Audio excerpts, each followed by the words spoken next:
9ാം ക്ലാസ്സിലെ social science 6ാമത്തെ ചാപ്റ്ററാണ്. Social science ഫസ്റ്റിലെ 6ാമത്തെ ചാപ്റ്ററാണ് India the land of synthesis.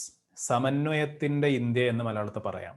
The land of synthesis ആണ്. സിന്തസിസ് എന്ന് പറയുമ്പോൾ പല കാര്യങ്ങളും കൂടിച്ചേരലാണ് ഉദ്ദേശിക്കുന്നത്. അപ്പൊ അങ്ങനെ കൂടിച്ചേരലുകളുടെ ഇന്ത്യ, സമന്വയത്തിന്റെ ഇന്ത്യ എന്നാണ് നമ്മുടെ ഈ ഒരു യൂണിറ്റിന്റെ പേര്. അപ്പൊ എന്തിന്റെ സമന്വയമാണ് ഇവിടെ ഉദ്ദേശിക്കുന്നത് എന്നൊക്കെ നമുക്ക് നോക്കാം.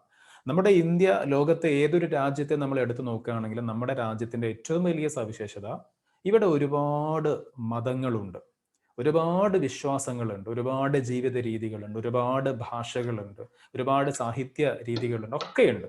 ഇങ്ങനെയൊക്കെ ഉണ്ടെങ്കിലും ഇതിനൊക്കെ ഉപരിയായിട്ട് നമ്മളെല്ലാവരും ഒറ്റ ജനതയായിട്ട് കഴിയുന്നുണ്ട്. എല്ലാ വിശ്വാസങ്ങളെയും നമ്മൾ മാനിക്കുന്നുണ്ട്, ബഹുമാനിക്കുന്നുണ്ട്, അല്ലെ? എല്ലാ വിശ്വാസങ്ങളെയും ഉൾക്കൊള്ളുന്നുണ്ട്. അപ്പൊ അങ്ങനെയുള്ള ഒരു അവസ്ഥേനെയാണ് നമ്മൾ സിന്തസിസ് എന്ന് വിളിക്കുന്നത്. എല്ലാ സംസ്കാരവും ഇവിടെയുണ്ട്. എല്ലാ സംസ്കാരത്തിന്റെയും ഒരു കൂടിച്ചേരൽ നമ്മുടെ രാജ്യത്ത് നടന്നിട്ടുണ്ട്. അപ്പൊ അതൊക്കെ എങ്ങനെ സാധിച്ചു? അതിൻ്റെയൊക്കെ തുടക്കം എങ്ങനെയാണ്? അതിലേക്കൊക്കെ നയിച്ച കാര്യങ്ങൾ എന്തൊക്കെയാണ്? അതൊക്കെ നമ്മൾ ഈ ഒരു യൂണിറ്റിൽ ചെറുതായിട്ട് നോക്കും. So India the land of synthesis, സമന്വയത്തിന്റെ ഇന്ത്യ. അപ്പൊ ഇവിടെ തുടക്കത്തിൽ എല്ലാ ചാപ്റ്ററിലും നൽകിയതുപോലെ തന്നെ ഇവിടെ എന്തുണ്ട്, ഒരു പാസേജ് കൊടുത്തിട്ടുണ്ട്. നമുക്ക് സ്റ്റാർട്ടിങ്ങിന് വേണ്ടിയിട്ട് ഒരു യൂണിറ്റിലേക്കുള്ള ഒരു ഇൻട്രൊഡക്ഷൻ രൂപത്തിലൊരു കാര്യം കൊടുത്തിട്ടുണ്ട്. നമുക്കത് വളരെ പെട്ടെന്നൊന്ന് വായിച്ച് അതിന്റെ അർത്ഥം നോക്കാം. എക്സാമിലേക്ക് അതിൽ എന്തില്ല, പഠിക്കാനൊന്നുമില്ല, നിങ്ങൾക്ക് അറിയാലോ, അങ്ങനത്തെ കാര്യങ്ങൾ എക്സാമിലേക്ക് ഉണ്ടാവില്ല. പക്ഷെ എന്നാലും ആദ്യം കൊടുത്ത കാര്യമായതുകൊണ്ട് തന്നെ നമുക്കൊന്ന് പെട്ടെന്ന് ഓടി വായിച്ചു നോക്കാം. I went to the Juma Masjid and later visited the unpretentious residences of the minister Abul Fazl and Abul Faizi. As I entered the modest house of Faizi, I felt as if the saint poet was singing a Sri Krishna Kirtan sitting in front of emperor. I stepped into the Juma Masjid through the royal entrance. Okay, അത്രയും കാര്യം നമുക്ക് നോക്കിയിട്ട് ബാക്കി പറയാം, അല്ലെ? അതായത് പിന്നെ ഇത് എഴുതിയ ആള് പറയാം, ഞാൻ പിന്നെ ഡൽഹിയിലെ ജുമാ മസ്ജിദിലേക്ക് പോയി. അതിനുശേഷം പിന്നീട് മന്ത്രി അബുൾ ഫസലിന്റെയും അബുൾ ഫൈസിയുടെയും ഒക്കെ വീടുകൾ സന്ദർശിച്ചു. അവരുടെ വീടുകൾ എങ്ങനെയാ പറയുന്നത്? I visited the unpretentious residences of minister Abul Fazl and Abul Faizi. രണ്ടുപേരും മന്ത്രിമാരാണ്. അബുൾ ഫസലും അബുൾ ഫൈസിയും മുഗൾ കാലഘട്ടത്തിലെ മന്ത്രിമാരാണ്. അവരുടെ വീടുകൾ ഞാൻ സന്ദർശിച്ചു എന്ന് പറയാണ്. എങ്ങനത്തെ വീടുകൾ? അൺപ്രിറ്റൻഷ്യസ് എന്ന് പറഞ്ഞാൽ വളരെ സിമ്പിൾ ആയിട്ടുള്ള, ലളിതമായ, ചെറിയ രൂപത്തിലുള്ള വീടുകൾ. മന്ത്രിമാരാണെങ്കിലും വളരെ എളിമയാർന്ന ജീവിതമായിരുന്നു നമുക്ക് അതിന് മനസ്സിലാക്കാം. പിന്നെ as I entered the modest house of Faizi, ഈ ഫൈസിയുടെ മന്ത്രിയായിട്ടുള്ള ഫൈസിയുടെ വീട്ടിലേക്ക് ഞാൻ പ്രവേശിച്ചപ്പോൾ I felt as if the saint poet was singing a Srikrishna kirtan sitting in front of the emperor. Okay, എംപററിന്റെ മുമ്പിൽ ഇരുന്നു കൊണ്ട്, സാമ്രാട്ടിന്റെ, രാജാവിന്റെ മുന്നിൽ ഇരുന്നു കൊണ്ട് ആ ഭക്തകവിയായിട്ടുള്ള വ്യക്തി, അതായത് ഫൈസി, എന്ത് ചെയ്യാണ്? ശ്രീകൃഷ്ണ കീർത്തനം ആലപിക്കുന്നതായിട്ട്, ഉരുവിടുന്നതായിട്ട് എനിക്ക് തോന്നി എന്നാ പറയുന്നത്. ഓക്കെ, ആരാണ് ഉരുവിടുന്നത്? ഫൈസിയാണ്. ആരുടെ മുമ്പിൽ വെച്ചിട്ടാണ്? മുഗൾ രാജാവിന്റെ മുമ്പിൽ വെച്ചിട്ടാണ്.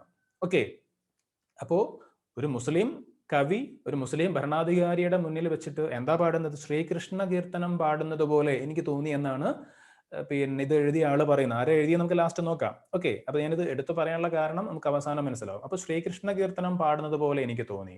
I stepped into the Juma Masjid through the royal entrance. പിന്നെയോ, രാജകവാടത്തിൽ കൂടി ഞാൻ ആ ജുമാ മസ്ജിദിലേക്ക്, അതിന്റെ അങ്കണത്തിലേക്ക് പ്രവേശിച്ചു. The rock surfaces were glowing like gold, reflecting the red hue of the setting sun. അതായത് അസ്തമയ സൂര്യത്തിന്റെ ആ ഒരു മനോഹരമായിട്ടുള്ള രശ്മികൾ അവിടുത്തെ ശിലകളെയൊക്കെ, ശിലത്തിന്റെ ഉപരിതലങ്ങളെയൊക്കെ എന്തായിട്ട് നല്ല സ്വർണ്ണാഭമാക്കി, സ്വർണ്ണവർണ്ണത്തിൽ തിളക്കുന്നുണ്ട്. പിന്നെ Saleem ചിഷ്തിസ് pure white samadhi mandir was shining like a white jewel at that time. ആ സമയത്ത് സലീം ചിഷ്തിയുടെ പിന്നെ ധവളശില അഥവാ വെള്ളശിലയിൽ നിർമ്മിതമായിട്ടുള്ള അദ്ദേഹത്തിന്റെ സമാധി മന്ദിരം ഒരു രത്നം പോലെ, ഒരു എന്താ പറയുക, ഒരു ശുഭ്രരത്നം പോലെ പ്രകാശിച്ചു നിൽക്കുന്നുണ്ട്. No sign of any Dini Ilahi followers on the verandas of mosque today. ഈ പള്ളിയുടെ വരാന്തയിൽ ദീനി ഇലാഹിയുടെ ശിഷ്യന്മാരെ ആരെയും ഇന്ന് കാണാനില്ല. ദീനി ഇലാഹി നമ്മൾ പഠിച്ചിട്ടുണ്ട്, അക്ബറിന്റെ ഒരു ആശയമാണ്, പോളിസി ആയിരുന്നു ദീനി ഇലാഹി, അല്ലെ? I am the lone pilgrim there today. ഒരു തീർത്ഥാടകയായിട്ട് ഞാൻ മാത്രമേ ഇന്ന് അവിടെയുള്ളൂ. I climbed up the stairs and reached the door. ഞാൻ ഓരോരോ പടികൾ കയറി വാതിൽക്കലെത്തി. There was a silver horseshoe on the door opening to the tomb of the Emperor Akbar.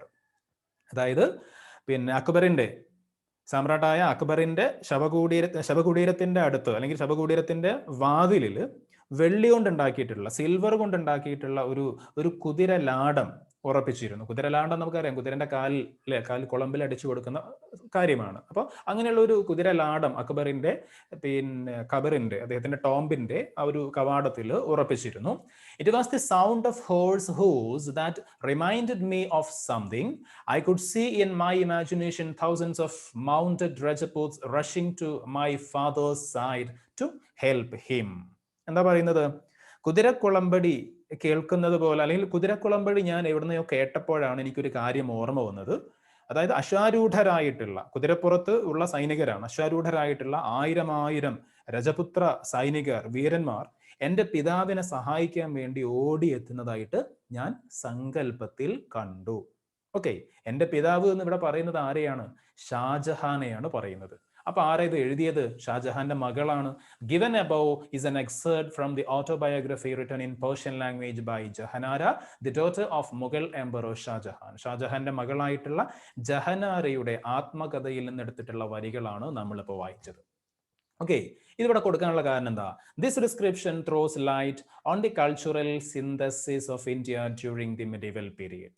Medieval പീരീഡിൽ, മധ്യകാല ഇന്ത്യയിൽ നിലനിന്നിരുന്ന കൾച്ചറൽ സിന്തസിസ്, സാംസ്കാരിക സമന്വയത്തിലേക്ക്, അല്ലെങ്കിൽ സാംസ്കാരിക സമന്വയം ഉണ്ടായിരുന്നു എന്നതിലേക്ക് വെളിച്ചം വീശുന്ന ഒരു വരികളാണ് ഇവിടെ കൊടുത്തിട്ടുള്ളത്. ഓക്കെ, മധ്യകാല ഇന്ത്യയിൽ, മെഡിവൽ ഇന്ത്യയിൽ ഒരു കൾച്ചറൽ സിന്തസിസ് ഉണ്ടായിരുന്നു, ഒരു സാംസ്കാരിക സമന്വയം ഉണ്ടായിരുന്നു, എല്ലാ വിശ്വാസങ്ങളും പരസ്പരം കൂടിച്ചേർന്ന് ഒരുമിച്ച് മുന്നോട്ട് പോയിരുന്നു എന്നതിനൊക്കെയുള്ള ഒരു തെളിവാണ് ഈ ഒരു പാസേജ്. കാരണം ഞാൻ നേരത്തെ പറഞ്ഞു, മന്ത്രിയായിട്ടുള്ള ഫൈസി, കവിയായിട്ടുള്ള ഫൈസി, മുസ്ലിം കവിയായിട്ടുള്ള ഫൈസി എന്താണ് പാടുന്നത്? ശ്രീകൃഷ്ണ കീർത്തനം ആലപിക്കുകയാണ്, ഉരുവിടുകയാണ്. ആരുടെ മുന്നിൽ വെച്ച്? ഒരു മുസ്ലിം ഭരണാധികാരിയുടെ മുന്നിൽ വെച്ച്. അപ്പൊ അതിനർത്ഥം എല്ലാ വിശ്വാസങ്ങൾക്കും അവിടെ പ്രാധാന്യം ഉണ്ടായിരുന്നു എന്നാണ്. ഓക്കെ, അതേപോലെ അവസാനം പറഞ്ഞൊരു കാര്യം, തന്റെ പിതാവിന്, ഷാജഹാനെ സഹായിക്കാൻ വേണ്ടിയിട്ട് ഈ ജഹനാര പറഞ്ഞൊരു കാര്യം ഉണ്ടല്ലോ, ഇമാജിനേഷനിൽ കണ്ടൊരു കാര്യമുണ്ട്. thousands of mounted Rajputs rushing to my father's side to help him. എൻ്റെ പിതാവിനെ അഥവാ ഷാജഹാനെ സഹായിക്കാൻ വേണ്ടിയിട്ട് ആയിരക്കണക്കിന് രജപുത്ര സൈനികർ എൻ്റെ പിതാവിന്റെ അടുത്തേക്ക് ഓടിയെത്തുന്നതായിട്ട് ഞാൻ സങ്കല്പത്തിൽ കണ്ടു. അപ്പൊ അതിൽ നമ്മൾ മനസ്സിലാക്കേണ്ട കാര്യം എന്താ? മുസ്ലിം രാജാക്കന്മാരാണെങ്കിലും അവരുടെ സൈന്യത്തിൽ ഉന്നതമായിട്ടുള്ള സ്ഥാനം മറ്റു മതത്തിൽപ്പെട്ടവർക്കും, രജപുത്രരെ പോലെയുള്ളവർക്കും മറ്റു വിഭാഗങ്ങളിൽപ്പെട്ടവർക്കും ഒക്കെ നൽകിയിട്ടുണ്ട്. അപ്പൊ അവിടെ മതപരമായിട്ടുള്ള ഒരു വിവേചനമോ വേർതിരിവോ ഉണ്ടായിരുന്നില്ല. എല്ലാ മതങ്ങൾക്കും എല്ലാ വിശ്വാസങ്ങൾക്കും അവിടെ തുല്യ പ്രാധാന്യം ഉണ്ടായിരുന്നു എന്നൊക്കെ നമ്മൾ മനസ്സിലാക്കണം. അപ്പൊ ഇതൊക്കെയാണ് എന്ത് നമ്മൾ പറയുന്ന കൾച്ചറൽ സിന്തസിസ്, സംസ്കാരങ്ങളുടെ കൂടിച്ചേരലുകൾ, സാംസ്കാരിക സമന്വയം എന്നൊക്കെ പറഞ്ഞാൽ അത് തന്നെയാണ്. എല്ലാ വിശ്വാസങ്ങളെയും ഉൾക്കൊള്ളുക, എല്ലാ വിശ്വാസങ്ങളെയും ബഹുമാനിക്കുക, എല്ലാ വിശ്വാസങ്ങൾക്കും അതിൻ്റെതായിട്ടുള്ള സ്ഥാനം, അംഗീകാരം നൽകുക. ഓക്കെ, അപ്പോ അങ്ങനെയുള്ള ഇന്ത്യയുടെ ആ ഒരു സാംസ്കാരിക സമന്വയത്തിലേക്ക്, അതിൻ്റെ വിവിധ ഉദാഹരണങ്ങളിലേക്ക് നമ്മൾ ഈ ഒരു യൂണിറ്റിൽ പ്രവേശിക്കും. So India, the land of synthesis, സമന്വയത്തിന്റെ ഇന്ത്യ. ഓക്കെ, ശ്രദ്ധിക്കുക. The information on medieval Indian culture could be obtained from different sources such as the autobiographies of rulers, biographies, travelogues, chronicles and historical works. അതായത് ഈ ഒരു medieval Indian കൾച്ചറിനെ പറ്റി, അല്ലെങ്കിൽ മധ്യകാല ഇന്ത്യയുടെ ആ ഒരു സാംസ്കാരിക രംഗത്തെ പറ്റി നമുക്ക് ഇൻഫർമേഷൻ കിട്ടുന്ന സോഴ്സുകൾ ഏതൊക്കെയാണ്? ഓട്ടോബയോഗ്രഫീസ് ഓഫ് റൂളേഴ്സ്, ഭരണാധികാരികളുടെ ഓട്ടോബയോഗ്രഫീസ്, അവരുടെ ആത്മകഥകൾ. അതേപോലെ ബയോഗ്രഫീസ്, അവരുടെ ജീവചരിത്രങ്ങൾ. ട്രാവലോഗ്സ്, യാത്രാവിവരണങ്ങൾ. ഒരുപാട് ആളുകൾ അക്കാലത്ത് ഇന്ത്യ സന്ദർശിച്ചവരുണ്ട്. മുൻ ചാപ്റ്റേഴ്സിലൊക്കെ നമ്മൾ പഠിച്ചിട്ടുണ്ട്. ഇന്ത്യയിൽ സതി അനുഷ്ഠാനം നേരിൽ കണ്ടതായിട്ട് പറഞ്ഞ ആളുകളുണ്ട്. അതേപോലെ അടിമ കച്ചവടം ഉണ്ടായിരുന്നു എന്ന് പറഞ്ഞ ആളുകളുണ്ട്. ഇതൊക്കെ ട്രാവലോഗ്സ് നമുക്ക് കിട്ടിയ വിവരങ്ങൾ. അക്കാലത്ത് ഇന്ത്യ സന്ദർശിച്ച വിദേശീയരുടെ യാത്രാ വിവരണങ്ങൾ ഇന്ത്യയെ പറ്റി നമുക്ക് പഠിക്കാനുള്ള ഒരു സോഴ്സ് ആണ്. അതേപോലെ ക്രോണിക്കിൾസ്, ദിനവൃത്താന്തങ്ങൾ, അതായത് കൊട്ടാരത്തിലൊക്കെ, രാജസന്നിധിയിലൊക്കെ ഓരോ ദിവസവും നടക്കുന്ന കാര്യങ്ങൾ. ഓക്കെ, രാജാവിന്റെ ചർച്ചകളോ കാര്യങ്ങളോ, അന്ന് രാജാവിനെ ആരൊക്കെ സന്ദർശിച്ചു, അങ്ങനെയുള്ള ഓരോ ദിവസവും നടക്കുന്ന കാര്യങ്ങൾ രേഖപ്പെടുത്തി വെക്കുന്നതാണ് എന്ത്? ക്രോണിക്കിൾസ് എന്ന് പറയുന്നത്, ദിനവൃത്താന്തങ്ങൾ. അതേപോലെ ഹിസ്റ്റോറിക്കൽ വർക്ക്സ്, ചരിത്ര ഗ്രന്ഥങ്ങൾ. അക്കാലത്തും ചരിത്രകാരന്മാരുണ്ട്. അല്ലേ? അപ്പൊ ഇങ്ങനെയൊക്കെയുള്ള ഒരുപാട് കാര്യങ്ങളിൽ നിന്നാണ് നമുക്ക് അന്നത്തെ കാലത്തെപ്പറ്റി, സമൂഹത്തെപ്പറ്റി, അന്നത്തെ സാംസ്കാരിക രംഗത്തെപ്പറ്റി എന്ത് കിട്ടുന്നത്? ഇൻഫർമേഷൻ കിട്ടുന്നത്. It was an age of fusion of different cultures. It was an age of fusion of different cultures. Fusion എന്ന് പറയുമ്പോൾ എന്താ? കൂടിച്ചേരലാണ്. ഓക്കെ, അത് സംഗീതത്തിന്റെ കാര്യത്തിലൊക്കെ, ഡാൻസിന്റെ കാര്യത്തിലൊക്കെ നമ്മൾ സ്റ്റേജിൽ ഇന്നത്തെ കാലത്ത് നമ്മൾ ചെയ്യാറുണ്ട്, കാണാറുണ്ട് ഫ്യൂഷൻ, അല്ലെ? അതായത് പലതിന്റെയും മിക്സിംഗ് ആണ്, പലതിന്റെയും കൂടിച്ചേരലാണ്, പല സ്ഥലത്തു നിന്നുമുള്ള പല എലമെന്റ്സും കൂടിച്ചേരുന്നതാണ് ഫ്യൂഷൻ. അപ്പൊ it was an age of fusion of different cultures. Medieval period എന്ന് പറയുന്നത് ഇന്ത്യയിൽ പ്രത്യേകിച്ചും it was A period of fusion. It was an age of fusion. അതൊരു കൂടിച്ചേരലുകളുടെ, പലതിൻ്റെയും കൂടിച്ചേരലുകളുടെ, സംസ്കാരങ്ങളുടെ കൂടിച്ചേരലുകളുടെ ഒരു കാലമായിരുന്നു എന്ന് മനസ്സിലാക്കാം. New styles developed in literature, music, painting and sculpture during this period. ഈ ഒരു പീരീഡിൽ പുതിയ പുതിയ രീതികൾ ഏതൊക്കെ മേഖലയിൽ ഉണ്ടായിട്ടുണ്ട്? ലിറ്ററേച്ചർ, സാഹിത്യത്തിൽ ഉണ്ടായിട്ടുണ്ട്, മ്യൂസിക്കിൽ ഉണ്ടായിട്ടുണ്ട്, പെയിന്റിങ്ങിൽ ഉണ്ടായിട്ടുണ്ട്, സ്കൾപ്ചർ, പ്രതിമാ നിർമ്മാണം എന്ന് പറയും. ഓക്കെ, അപ്പൊ ഇങ്ങനെയുള്ള എല്ലാ മേഖലകളിലും, ശില്പകല, പ്രതിമാ നിർമ്മാണം അല്ലെങ്കിൽ ശില്പകല, അപ്പൊ ഇങ്ങനെയുള്ള എല്ലാ മേഖലകളിലും ഒരുപാട് മാറ്റങ്ങളും പുതിയ രീതികളും ഒക്കെ ഈ കൂടിച്ചേരലിന്റെ ഭാഗമായിട്ടുണ്ടായിട്ടുണ്ട്, അല്ലെ? എ എന്നൊരു വസ്തുവും ബി എന്നൊരു വസ്തുവും കൂടി ചേർന്നാൽ ഒരു പുതിയ പ്രൊഡക്റ്റ് ഉണ്ടാവും. അവിടെ എ അല്ല ഉണ്ടാവുക, അവിടെ ബി അല്ല ഉണ്ടാവുക, അവിടെ മറ്റൊരു പുതിയ പ്രൊഡക്റ്റ് ഉണ്ടാവുക. അപ്പൊ ഇത്തരത്തിൽ ഇതൊരു ഫ്യൂഷന്റെ പീരീഡ് ആണ്, ഏജ് ആണ് നമ്മൾ പറഞ്ഞു. അങ്ങനെ പല കാര്യങ്ങളും കൂടി ചേർന്നപ്പോൾ അതിന്റെ ഭാഗമായിട്ട് ചില ന്യൂ സ്റ്റൈൽസ്, പുതിയ രീതികൾ ഡെവലപ്പ് ചെയ്തു. എന്തിലൊക്കെ? In literature, music, painting and sculpture. You have an understanding of different religious beliefs and practices in India. നമ്മുടെ രാജ്യത്തുള്ള പല മതങ്ങളെ പറ്റിയും വിശ്വാസങ്ങളെ പറ്റിയൊക്കെ നമുക്ക് ഏറെക്കുറെ അറിയാം, കേട്ടിട്ടുണ്ട്, പരിചയമുണ്ട്. And different religions came to India at different periods. പല മതങ്ങളും പല കാലഘട്ടങ്ങളിലാണ് നമ്മുടെ രാജ്യത്തേക്ക് കടന്നു വന്നിട്ടുള്ളത്. This led to the formation of new ideas in the medieval period. അപ്പോൾ മധ്യകാലഘട്ടത്തിൽ പുതിയ പുതിയ ആശയങ്ങൾ ഉണ്ടാവാൻ ഇതൊക്കെ എന്തായിട്ടുണ്ട്? കാരണമായിട്ടുണ്ട്. As a result of the mutual influence of these ideas, the bhakti and the Sufi movements emerged. ഇങ്ങനെ ഉണ്ടായിട്ടുള്ള പല പല ആശയങ്ങളുടെ കൂടിച്ചേരലിന്റെ ഭാഗമായിട്ട്, മ്യൂച്വൽ ഇൻഫ്ലുവൻസ്, ഇങ്ങനെയുള്ള ആശയങ്ങളുടെ mutual influence of these ideas, ഇങ്ങനെയുള്ള പല ആശയങ്ങളുടെയും പരസ്പര സ്വാധീന ഫലമായി, പരസ്പര കൂടിച്ചേരലിന്റെ, പരസ്പരം ഇടകലർന്നതിന്റെ ഒക്കെ ഭാഗമായിട്ട് രൂപപ്പെട്ടിട്ടുള്ള, എമേർജ് ചെയ്തിട്ടുള്ള, ഉയർന്നു വന്നിട്ടുള്ള രണ്ട് ആശയങ്ങളാണ്, രണ്ട് പ്രസ്ഥാനങ്ങളാണ്. ഒന്ന് ഭക്തി മൂവ്മെന്റ്, മറ്റൊന്ന് സൂഫി മൂവ്മെന്റ്. ഭക്തി പ്രസ്ഥാനവും സൂഫി പ്രസ്ഥാനവും. ഓക്കെ, വിവിധ ആശയങ്ങളുടെ mutual influence of different ideas, പല ആശയങ്ങളുടെയും പരസ്പര സ്വാധീന ഫലമായി, പരസ്പര കൂടിച്ചേരലിന്റെ പരസ്പര സ്വാധീന ഫലമായിട്ടുണ്ടായിട്ടുള്ള രണ്ട് മൂവ്മെന്റ്സ് ആണ് ഭക്തി മൂവ്മെന്റും ആൻഡ് സൂഫി മൂവ്മെന്റും, സൂഫിസം ആൻഡ് ഭക്തി മൂവ്മെന്റ്. ഈ രണ്ട് കാര്യങ്ങൾ പറഞ്ഞുകൊണ്ടാണ് നമ്മൾ ഈ ഒരു യൂണിറ്റ് തുടങ്ങുന്നത്. ഏറ്റവും ആദ്യം സൂഫി മൂവ്മെന്റ്, അത് കഴിഞ്ഞാൽ അപ്പുറത്തെ പേജിൽ നിങ്ങൾക്ക് കാണാം ഭക്തി മൂവ്മെന്റും ഉണ്ട്. ഓക്കെ, പെട്ടെന്ന് മനസ്സിലാക്കാൻ കഴിയുന്ന, എളുപ്പത്തിൽ പഠിച്ചെടുക്കാൻ കഴിയുന്ന കാര്യങ്ങളാണ്. അപ്പൊ നമുക്ക് നോക്കാം എന്താണ് സൂഫിസം, എന്താണ് സൂഫി മൂവ്മെന്റ്. ഏറ്റവും ആദ്യം നമുക്കിവിടെ ആ ഒരു എക്സ്ട്രാ റീഡിങ്ങിന്റെ ബോക്സ് തന്നെ നോക്കാം. മുഴുവനായിട്ട് നോക്കുന്നില്ല. സൂഫിസം എന്ന വാക്ക് എങ്ങനെ ഉണ്ടായി എന്നാണ് ഇവിടെ പറയുന്നത്. പല പണ്ഡിതന്മാർക്കും, പല സ്കോളേഴ്സിനും പല ഒപ്പീനിയൻ ആണ്. ചിലർ പറയുന്നു തസവുഫ് എന്ന വാക്കുന്നാണ് സൂഫിസം എന്ന വാക്കുണ്ടായത്. ചിലർ പറയുന്നു കമ്പിളി എന്നർത്ഥമുള്ള സൂഫ് എന്ന വാക്കുന്നാണ് സൂഫിസം ഉണ്ടായത്. ചിലർ പറയുന്നു സഫ, ഓക്കെ, അതായത് പരിശുദ്ധി എന്നർത്ഥമുള്ള, ശുദ്ധി എന്നർത്ഥമുള്ള സഫ എന്ന വാക്കുന്നാണ് സൂഫിസം ഉണ്ടായത് എന്നൊക്കെ പറയുന്നുണ്ട്. അപ്പൊ എന്തായാലും നമുക്കിവിടെ പഠിക്കാനുള്ള കാര്യങ്ങൾ നോക്കാം. You have acquainted with Sufism in previous classes. UP ക്ലാസ്സുകളിൽ സൂഫിസത്തെ പറ്റി ചെറിയ തോതിൽ നിങ്ങൾ പഠിച്ചിട്ടുണ്ടാവും. The Sufis were those who showed reluctance to luxurious life and gave predominance to spiritual life. അതായത് ഭൗതിക ജീവിതത്തിന്, ഓക്കെ, ആഡംബര ജീവിതത്തിന് വലിയ പ്രാധാന്യം കൊടുക്കാത്തവരാണ്. അവർ പിന്നെ എന്തിനാ കൂടുതൽ പ്രാധാന്യം കൊടുക്കുന്നത്? Gave predominance to spiritual life. ആത്മീയതക്ക് കൂടുതൽ പ്രാധാന്യം കൊടുക്കുകയാണ്. ആത്മീയ ജീവിതത്തിന് കൂടുതൽ പ്രാധാന്യം നൽകുന്നു. ആഡംബര ജീവിതത്തിന്, ലക്ഷൂറിയസ് ലൈഫിനോട് യാതൊരു താല്പര്യവും കാണിക്കുകയും ചെയ്യാത്ത ആളുകളാണ് സൂഫികൾ.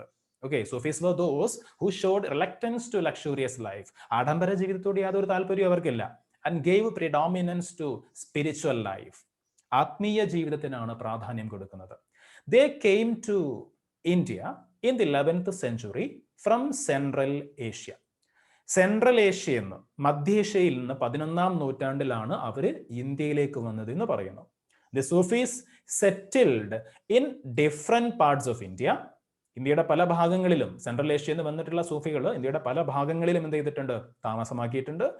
And they got many followers, ഒരുപാട് അനുയായികളെ അവർക്ക് കിട്ടിയിട്ടുണ്ട്. They consider devotion as a means to reach close to the god. ദൈവത്തിലേക്ക് അടുക്കാനുള്ള ഒരു മാർഗമായിട്ട് അവർ എന്തിനെ കണക്കാക്കി? ഡിവോഷൻ, ഭക്തി. ഓക്കെ, ദേ കൺസിഡർ ഡിവോഷൻ, ഭക്തിയെ അവർ എന്തിനുള്ള മാർഗമായിട്ട് കണക്കാക്കി? As a mean to reach close to the god. ദൈവത്തിലേക്ക് പെട്ടെന്ന് അടുക്കാനുള്ള ഒരു മാർഗമായിട്ട് ഡിവോഷൻ, ഭക്തിയെ അവർ കണക്കാക്കി. And one who really loves the God will be close to God as well as the people around him. ഈ ഒരു സൂഫി വിശ്വാസ പ്രകാരം ഒരു നല്ല കൺസെപ്റ്റ്, നമുക്ക് എല്ലാവർക്കും ഉൾക്കൊള്ളാൻ പറ്റുന്ന നല്ലൊരു കൺസെപ്റ്റാണ്. they believed that one who really loves the God, അതായത് ഒരാൾ യഥാർത്ഥത്തിൽ ദൈവത്തെ സ്നേഹിക്കുന്നുണ്ടെങ്കിൽ, ദൈവം പറയുന്ന കാര്യങ്ങൾ വിശ്വസിക്കുന്നുണ്ടെങ്കിൽ, ദൈവത്തെ സ്നേഹിക്കുന്നുണ്ടെങ്കിൽ, he will be close to God as well as the people around him. ദൈവത്തോട് മാത്രമല്ല, ആ വ്യക്തി അദ്ദേഹത്തിന്റെ ചുറ്റിലുമുള്ള ആളുകളോടും അടുപ്പം കാണിക്കും, ഇഷ്ടം കാണിക്കും, സ്നേഹം കാണിക്കും. അപ്പൊ ദൈവത്തെ നമ്മൾ യഥാർത്ഥത്തിൽ ഇഷ്ടപ്പെടുന്നുണ്ടെങ്കിൽ ആ ദൈവത്തിന്റെ സൃഷ്ടികളായിട്ടുള്ള മറ്റുള്ളവരോടും നമ്മുടെ ഇഷ്ടമുണ്ടാവും, നമ്മുടെ സ്നേഹമുണ്ടാവും, നമ്മുടെ കരുണയുണ്ടാവും, നമ്മുടെ ദയയുണ്ടാവും. ഇതൊക്കെ സൂഫിസത്തിന്റെ ആശയങ്ങളാണ്, നമുക്കൊക്കെ ഉൾക്കൊള്ളാൻ പറ്റുന്ന നല്ല ആശയങ്ങളാണ്. പിന്നെ they preached to respect all human beings. എല്ലാ മനുഷ്യരെയും ബഹുമാനിക്കാൻ പഠിപ്പിച്ചവരാണ് സൂഫികൾ. എല്ലാ മനുഷ്യരെയും, അവിടെ മതം പറയുന്നില്ല, എല്ലാ മനുഷ്യരെയും ബഹുമാനിക്കണം. And the Sufi saint was known as pir or sheikh and his follower murid. ശ്രദ്ധിക്കണം, സൂഫി സന്യാസിമാരെ വിളിച്ചിരുന്ന പേരാണ് പിർ അല്ലെങ്കിൽ ഷെയ്ഖ്. ഓക്കെ, പീർ എന്ന് മലയാളത്തിൽ പറയും, പീർ, ഷെയ്ഖ് എന്നൊക്കെയാണ് സൂഫി സന്യാസികളെ വിളിച്ചിരുന്നത്. സൂഫിമാരായിട്ടുള്ള സന്യാസികളെ പീർ എന്നും ഷെയ്ഖ് എന്നൊക്കെ വിളിച്ചു. എന്നാൽ അവരുടെ ഫോളോവേഴ്സിനെയോ, ഈ സൂഫിസത്തിന്റെ അനുയായികളെയോ, സന്യാസിമാരുടെ ശിഷ്യന്മാരെയോ, അവരുടെ ഫോളോവേഴ്സിനെ വിളിച്ചത് മുരീദ് എന്നാണ്. മുരീദ്, മാറിപ്പോരുത്. Sufi saint was known as pir or sheikh and his follower murid. Okay, you have familiarised with khanqahs, the residences of Sufis in the previous classes. ചെറിയ ക്ലാസ്സുകളിൽ ഈ സൂഫികളുടെ പിന്നെ താമസ സ്ഥലമായിട്ടുള്ള കാൻഗാഹുകളെ പറ്റി പിന്നെ പഠിച്ചിട്ടുണ്ടാവുമെന്ന് പറയുന്നു. ഒരു പക്ഷേ UP ക്ലാസ്സുകൾ പഠിച്ചിട്ടുണ്ടാവാം. ഓക്കെ, ഒന്നും കൂടി നോക്കാം. You have familiarized with Kankas, the residences of Sufis in the previous classes. These were the centers of socio-cultural life of that period. അതായത് സൂഫികളുടെ താമസ സ്ഥലങ്ങളായിട്ടുള്ള ഈ ഖാൻഗാഹുകള് അക്കാലത്തെ സാമൂഹ്യ സാംസ്കാരിക ജീവിതത്തിന്റെ കേന്ദ്രങ്ങൾ കൂടിയായിരുന്നു എന്നാണ് പറയുന്നത്. Okay, these were the Kankas were the centers of socio-cultural life of that period. അക്കാലത്തെ സാമൂഹിക സാംസ്കാരിക ജീവിതത്തിന്റെ മുഖ്യ കേന്ദ്രങ്ങളായിരുന്നു ഇങ്ങനെയുള്ള സൂഫികളുടെ വാസസ്ഥലങ്ങൾ, കാൻഖകള് എന്നിവിടെ പറയുന്നു. ഇനി രണ്ട് പ്രധാനപ്പെട്ട സൂഫി സെയിൻസിനെ പരിചയപ്പെടാൻ പോവാണ്. ഒന്ന് നമുക്കൊക്കെ പരിചയം ഉണ്ടാവും, Khwaja Moinuddin Chishti of Ajmer. Okay, Khwaja Moinuddin Chishti of Ajmer. Ajmer എവിടെയാ? രാജസ്ഥാനിലാണ്. Was one of the famous Sufi saints. ഇന്ത്യയിൽ എത്തിയിട്ടുള്ള ഏറ്റവും പ്രഗത്ഭരായിട്ടുള്ള സൂഫി സന്യാസിമാരിലെ നമ്പർ 1 എന്ന് നമുക്ക് വിളിക്കാവുന്ന വ്യക്തിയാണ് ആര്? ഖ്വാജ മൊയ്നുദ്ദീൻ ചിശ്തി. അജ്മീർ ഖ്വാജ പിന്നെ നമ്മൾ അങ്ങനെയൊക്കെ കേട്ടിട്ടുണ്ടാവും. അജ്മീർ ഖ്വാജ എന്ന് കേട്ടിട്ടുണ്ടാവും. അജ്മീർ ഇന്ത്യയിലെ ഏറ്റവും പ്രധാനപ്പെട്ട ഒരു മുസ്ലിം തീർത്ഥാടന കേന്ദ്രം കൂടിയാണ് അജ്മീർ. അപ്പൊ ഖ്വാജ മൊയ്നുദ്ദീൻ ചിശ്തി ഓഫ് അജ്മീർ, രാജസ്ഥാനിലാണ് അജ്മീർ എന്ന് മനസ്സിലാക്കുക.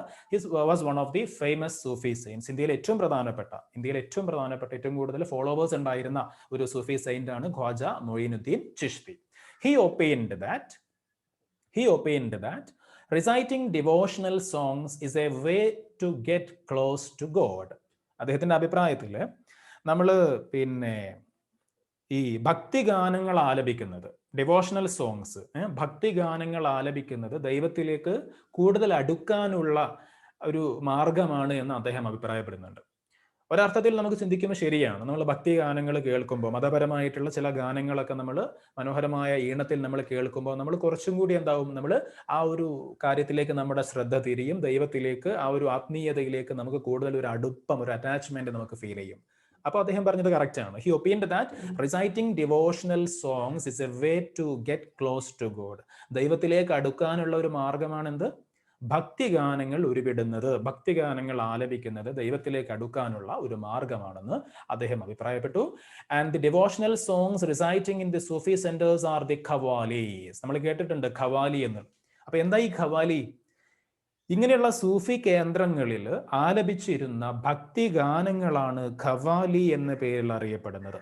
ഓക്കെ, സൂഫി കേന്ദ്രങ്ങളിൽ ആലപിക്കുന്ന ഭക്തിഗാനങ്ങളാണ് ഖവാലികൾ.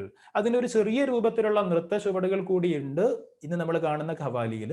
അത് എഴുന്നേറ്റ് നിന്നുകൊണ്ടുള്ള നൃത്തമല്ല, ഇരുന്ന് നിലത്ത് ഒരു മാറ്റ് വിരിച്ച് പരവതാനി വിരിച്ചുകൊണ്ട് അതിൽ ഇരുന്നു കൊണ്ടുള്ള ഒരു പ്രത്യേക സ്റ്റെപ്സ് ആണ് ഖവാലിക്കുള്ളത്, നമുക്കറിയാം. പോട്ടെ, എനിവേ, അപ്പോൾ ഒരാളെ പറ്റി നമ്മൾ പറഞ്ഞു, Khwaja Moinuddin Chishti of Ajmer.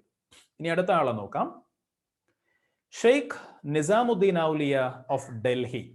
Okay, Sheikh Nizamuddin Auliya was Sufi saint who was respected by the rulers and the people alike.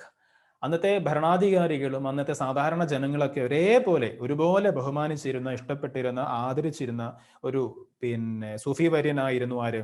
Sheikh Nizamuddin ഔലിയ. അത് ഡൽഹിയാണ്. നേരത്തെ പറഞ്ഞത് അജ്മീർ രാജസ്ഥാനിൽ, ഇത് ഡൽഹിയാണ്. His centre of activity was Delhi. അദ്ദേഹത്തിന്റെ കേന്ദ്രം ഏതായിരുന്നു? ഡൽഹി ആയിരുന്നു. അപ്പൊ ഏതാ പേരൊന്നും കൂടി നോക്കാം, Sheikh Nizamuddin Auliya of Delhi.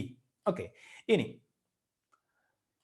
the Sufis helped to maintain relations among different religions during the Sultanate and Mughal period. ഈ സൂഫികൾ സൽത്തനത്ത് കാലത്തും അതേപോലെ മുഗൾ കാലഘട്ടത്തിലുമൊക്കെ വിവിധ മതസ്ഥർക്കിടയിൽ, മതവിശ്വാസികൾക്കിടയിൽ ബന്ധങ്ങൾ ഉണ്ടാക്കാൻ, അല്ലെങ്കിൽ അവർക്കിടയിൽ കുറച്ചും കൂടി ഊഷ്മളമായ ബന്ധങ്ങൾ സൃഷ്ടിക്കുന്നത്, അല്ലെങ്കിൽ സൃഷ്ടിച്ചത്, ബന്ധങ്ങൾ തീർത്തത് ഈ സൂഫികളായിരുന്നു. ഓക്കെ, അതായത് മറ്റ് ഏത് മതമാണെങ്കിലും എല്ലാ മതത്തിലും പെട്ട ആളുകളെ ചേർത്ത് നിർത്തിയതിൽ വലിയ പങ്കാർക്കുണ്ട്? ഈ സൂഫികൾക്കുണ്ട്. ഓക്കെ, നമ്മൾ നേരത്തെ പറഞ്ഞു, അവിടെ എന്ത് പറയുന്നില്ല, ഏതെങ്കിലും ഒരു വിശ്വാസത്തിന്റെ കാര്യം പറയുന്നില്ല, ഏതെങ്കിലും ഒരു വിശ്വാസം മാത്രമാണ് ശരി എന്ന് പറയുന്നില്ല. ഓക്കെ, എല്ലാവരെയും സ്നേഹിക്കണം എന്നാ പറയുന്നത്. ദൈവത്തെ നമ്മൾ ഇഷ്ടപ്പെടുന്നുണ്ടെങ്കിൽ നമ്മൾ ചുറ്റിലുമുള്ള ആളുകളെയും ഇഷ്ടപ്പെടണം എന്നാണ് പറയുന്നത്, അല്ലെ? They believed that one who really loves the God will be close to God as well as the people around him. ദൈവത്തെ ഇഷ്ടപ്പെടുന്നുണ്ടെങ്കിൽ അയാൾ ദൈവത്തെ മാത്രമല്ല അയാളുടെ ചുറ്റുമുള്ള മനുഷ്യരെയും ഇഷ്ടപ്പെടുമെന്ന് എന്ന് പഠിപ്പിച്ചിട്ടുള്ള ഒരു വിശ്വാസം, ഒരു പ്രസ്ഥാനം കൂടിയാണ് സൂഫി മൂവ്മെന്റ്. അപ്പൊ അതിലെ രണ്ട് പ്രധാനപ്പെട്ട ആളുകൾ ആരൊക്കെയാണ്? Khwaja Moinuddin Chishti of Ajmer and Sheikh Nizamuddin Auliya of Delhi. Okay, അപ്പൊ രണ്ട് കാര്യങ്ങൾ നമ്മൾ നോക്കി.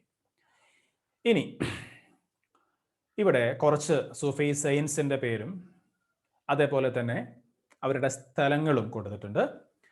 അതും കൂടി നമുക്ക് നോക്കിയിട്ട് ഇന്നത്തെ ക്ലാസ് തൽക്കാലം ഇവിടെ കൺക്ലൂഡ് ചെയ്യാം.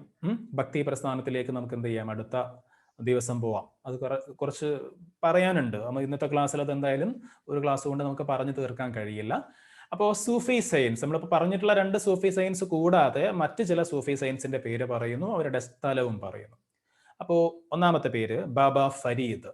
ബാബ ഫരീദ് ഏതാ പ്ലേസ്? ആയോധൻ. ഓക്കെ, ആയോധൻ. സയ്യിദ് മുഹമ്മദ് ജേസുദറാസ്. സയ്യിദ് മുഹമ്മദ് ജേസുദറാസ്, ഗുൽബർഗ. പിന്നെ ഷാ ആലം ബുഖാരി ഓഫ് ഗുജറാത്ത്. ബഹാവുദ്ദീൻ സക്കരിയ, മുൾട്ടാൻ അല്ലെങ്കിൽ മുൾത്താൻ. ഷെയ്ഖ് ഷിഹാബുദ്ദീൻ സുഹ്രവർദി. ഷെയ്ഖ് ഷിഹാബുദ്ദീൻ സുഹ്രവർദി, സിൽഹെറ്റ് എന്നാണ്. ഇത് സ്പെല്ലിംഗ് മിസ്റ്റേക്ക് ആയിരിക്കാം. സിൽഹെറ്റ് എന്നാണ് സ്ഥലപ്പേര്, സിൽഹെറ്റ്. ഓക്കെ, സിൽഹെറ്റ് ബംഗ്ലാദേശിലെ സിൽഹെറ്റ് ആണ് ഷെയ്ഖ് ഷിഹാബുദ്ദീൻ സുഹ്രവർദി വരുന്നത്.